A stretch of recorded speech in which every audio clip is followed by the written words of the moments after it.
여러분은 왜 커피를 마시나요? 맛이 좋기 때문에? 마음이 편해지기 때문에? 피로를 덜어주기 때문에? 한번 먹으면 끊을 수 없어요 등 우리의 일상에 깊게 들어온 커피라는 음료. 가성비가 중요시되던 90년대 초, 우리에게 커피는 동전 몇 개면 자판기에서 간편하게 뽑아먹는 입가심용이었다면 2000년도 들어서는 가격 대비 만족감을 추구하는 가심비가 중요시되어 고가의 브랜드 커피숍이 급속도로 증가했죠. 그렇다면 요즘은 어떨까요? 물론 여전히 브랜드 커피숍은 우리의 일상에서 빼놓을 수 없지만 획일화된 브랜드가 주는 약간의 만족감은 소비자를 100% 만족시키지는 못했죠. 이러한 상황에서 개인의 맞춤형의 만족을 위한 소비 트렌드가 주목받으면서 개신비라는 신조어도 생기기 시작했고, 사람들은 여기 영도에 주목하게 됩니다. 해외 같은 곳에서 이런 따로 된 섬나라가 잘 없어요. 바다도 볼 수 있고 산도 볼 수 있고 또 되게 부산다운 모습을 좀 담아져 있는 공간인 것 같아요. 최근에 오면서 사실은 영도에 대한 양상들이 많이 바뀌고 있는 건 사실인 것 같습니다. 그 영도가 가지고 있는 원도심의 매력이라고 할까요? 어떤 스토리들이 관광객들을 좀 더 자극하는 게 아닌가 생각을 하고 있습니다. 부산시에서 유일하게 구 단위로 이루어진 섬 영도. 영도에는 태종대, 흰여울 문화마을 등 유명한 관광지가 즐비해 있지만 요즘은 기존의 유명한 이런 관광지보다 영도의 카페가 더욱 각광을 받고 있습니다. 획일적인 프랜차이즈 카페의 모습에서 벗어나 본래 가지고 있던 독특함을 살려 재탄생한 영도의 카페는 좀 더 새로운 것을 찾아 부산으로 오는 관광객들에게 빼놓을 수 없는 필수 코스가 됐습니다. 배 부품 만드는 그런 수리 공장이었었거든요. 되게 기름도 많고 그랬는데 기존 모습 유지하면서 좀 깔끔하게만 이렇게 리모델링한 것 같아요. 바다 쪽이 가까워서 그런지 모르겠는데 그 선원들이 그 씻을 데가 없잖아요. 그러니까 목욕탕이 되게 많더라고요. 그래서 이제 목욕탕을 한번 개조를 한번 해서 예전 같으면 관광객들은 가이드를 타고 이런 식으로 획일적으로 움직였다면 FIT라고 하죠.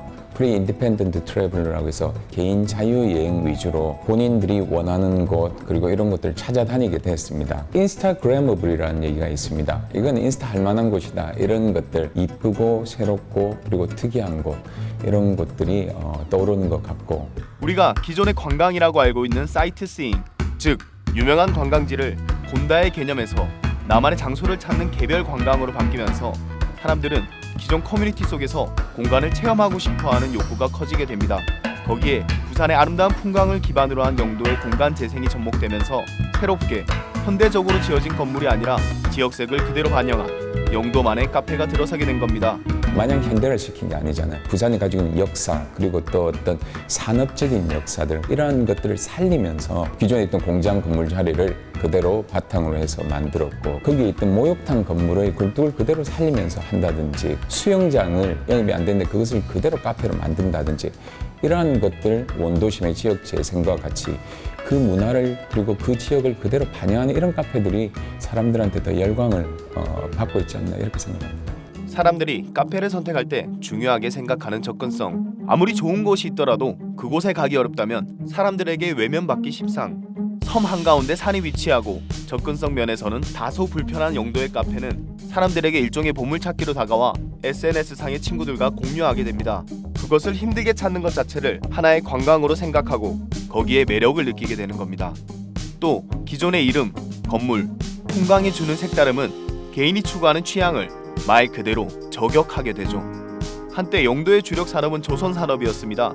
이 산업이 점차 쇠퇴의 길을 걷자 영도에 불어온 문화의 바람은 사람들의 인식 속에 영도가 가진 이미지를 바꿔놓았습니다.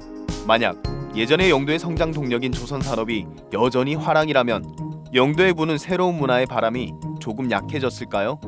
다시 어떤 제조업에 우리가 재투자를 하면서 또는 조선산업에 재투자를 하면서 예전에 있던 어떤 전성기를 불러올 수 있다라는 것은 사실은 불가능하다고 생각을 하거든요. 새로운 성장 동력이 필요한데 그게 어떤 관광산업이라고 생각을 하고 문화재생을 통해서 고부가 가치 관광산업이라고 할 수 있을 것 같은데 이런 것들이 새로운 어떤 전성기를 다시 불러올 수도 있을 거라고 생각을 합니다.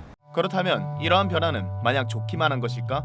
보통 원도심이 주목받으면서 생기는 대표적인 문제인 젠트리피케이션은 쉽게 말해 원주민에게 필요한 세탁소, 야채 가게는 사라지고 외부 자본에 의해 운영되는 가게들이 즐비하면서 관광객의 니즈와 지역 주민의 니즈가 상충하게 되는 것을 말합니다. 영도도 이러한 부분에서 자유로울 수만은 없는데요.